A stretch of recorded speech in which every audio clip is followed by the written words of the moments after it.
Depuis 50 ans, ce train touristique circule sur l'ancien réseau des bains de mer.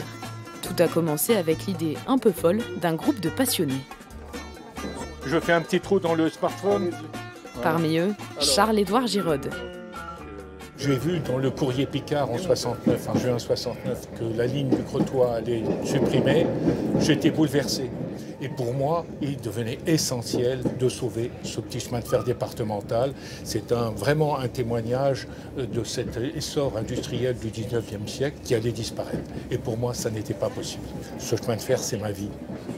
Cet amour du train de la baie de Somme, une vingtaine de salariés et 140 bénévoles de l'association le partagent. Moi, à l'époque, j'allais sur Cailleux.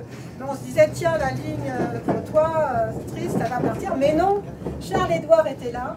Poussée par les souvenirs de voyages de son enfance, Elisabeth Fraoussin assure aujourd'hui les visites commentées. Quand cet hiver, j'ai vu qu'il faisait appel à des bénévoles pour un guide, tout de suite j'ai eu un tilt. Je me suis dit, c'est ça que tu veux faire. Alors je n'avais pas forcément l'habitude de parler en public, mais je me suis dit, c'est l'occasion. Pour moi, c'est un remerciement en fait, pour ce petit train d'avoir existé et de continuer à exister. Les enfants, comme moi, trouvent que c'est magnifique. Notamment, on vient de voir des paysages de la baie de Somme, vraiment sur place, avec les molières, les huttes de... C'est magnifique. C'est super, on apprend plein de choses. Ça change de d'habitude. On voit pas souvent des trains comme ça. Et du coup, je suis content.